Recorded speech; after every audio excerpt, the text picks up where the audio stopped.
Ngayon 2025, kamusta po kayo mga bossing? Kayo po ba ay nakaka-attract na ng swerte or ganun pa rin, walang pagbabago? Maaaring may mga bagay na dapat ay magawa po ninyo upang sa ganun, mabago-bago ang takbo ng pamumuhay bukod sa inyo pong sipag at tiyaga mga bossing. Ngayon, ituturo ko po sa inyo, alam niyo po ba kung ano yung mga damit na napakasuswerte, lalo-lalo na kapag po ito ay pumapasok yung unang araw, halimbawa Lunes, unang araw ng Martes, unang araw ng Biyernes, yan po mga bossing. Kaya dapat alam po natin yan kasi baka may mali kang suot na kulay na siya nagiging dahilan kung bakit may ang swerte ng buong buwan mga bossing. Ngayon darating mga bossing ko ng March 7. Yan po mga bossing ko ay unang Biyernes. Bukas po yan, March 7, unang Biyernes. Mainam na gawin nyo po ito ha. Magsusuot ka ng pulang damit, kagaya nitong aking suot. Kasi yung pula, sumisimbolo po ito ng swerte. Yan po ay nagtataboy kasi ang kulay pula ng malas at yun din nag-a-attract siya ng swerte. Pansinin nyo mga bossing ko, halimbawa, pag sinabing nakapula ka, birthday mo. Kasi sinasabi nila, magsusot ka ng kulay pula pag birthday para daw po swerte. Pag salubong ng bagong taon, nakapula din.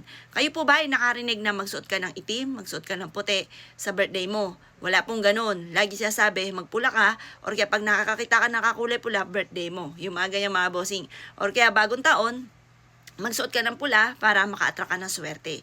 Ang pula ay the best mga bossing ko, lalo na sa mga unang araw. Ganon din po mga bossing ko, ang inyong bigasan ay huwag niyong hahayaan sa mga unang araw, parang bagong taon din po yan.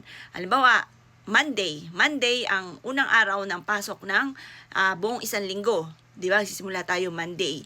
Tapos mga bossing, sa unang pasok naman ng Martes, unang pasok ng Biyernes, yan naman ay buong buwan mga bossing. Or unang araw ng buwan mga bossing ko, buong buwan ang sako po niyan. Ngayon pa mga bossing ko, kung ikay isa sa mga mahilig sa mga ganito, mainam po ang inyong bigasan ay wag na wag niyong pawawalan ng laman po yan. Kasi isang linggo ka na mawawalan na naman ng bigas or kaya isang buwan ka na naman na walang pambili ng bigas. Pangit po ang ibig sabihin po niyan. Ganon din po kapag po halimbawa yung tangki po ninyo na taon mga bossing ko ay Lunes or kaya po malulunisan ka. Or kaya ay unang pasok ng buwan, unang araw, or kaya unang Martes, unang Biyernes. Kaya dapat, huwag kayong matataon na yan po ay mauubusan ng tangke. Kaya, tingnan nyo po muna, kapag kakaunti na ay magpalit ka na. Yan, kasi pangit po yan sa mga unang araw na abutan ka. Ibig sabihin po yan, krisis po yan. Ganon din po mga bossing ko, mas mainam na i-check nyo rin yung mga gripo po ninyo or yung mga ilaw na pundido na. Kapag po yan inataon pa ng Lunes, unang araw, ng pasok ng buwan, or unang Martes, unang Biyernes, pangit din po ang ibig sabihin po niyan. Kasi ang ibig sabihin po niyan, lalo na yung liwanag ng buhay, yung ilaw po natin, mahirap kayang kumilos kapag walang ilaw. Pangit din po ang ibig sabihin niya, yung madidilim. Yan po mga bossing ko ay negative yan, lalo na sa pangkabuhayan natin, para sa pamilya.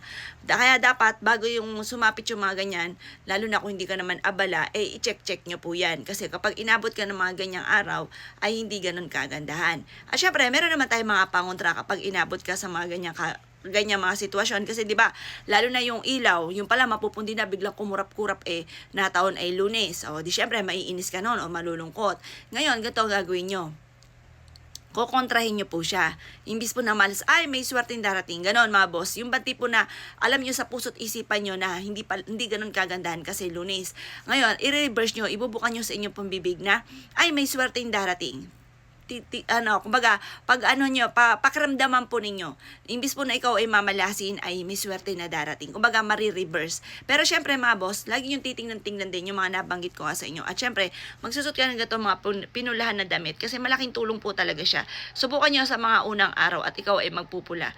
Mabilis ang pasok na swerte. Subukan nyo po yan. Kung ikaw po, halimbawa, mag-iitim ka kasi meron akong kakilala, isa po siya dito. Hindi siya naniwala sa mga ganyan. Abay, sinita ko, sabi ko, hoy, Lunes na Lunes, ikaw ay nakapurong itim, pantalon, damit, sa taas, itim. Sabi, ngiti-ngiti siya, hindi siya niwala.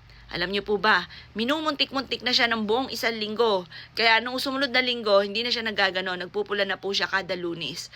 Nung isang linggo na nakaitim po siya, minumuntik-muntik na siya na masagasaan. Yan.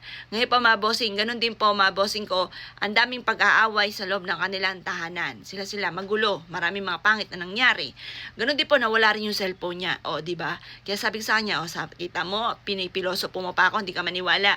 Ang daming mga negative. Kaya yun, naniwala na po siya simula po noon mga bossing. O, subukan nyo rin po yung gawin mga boss ha.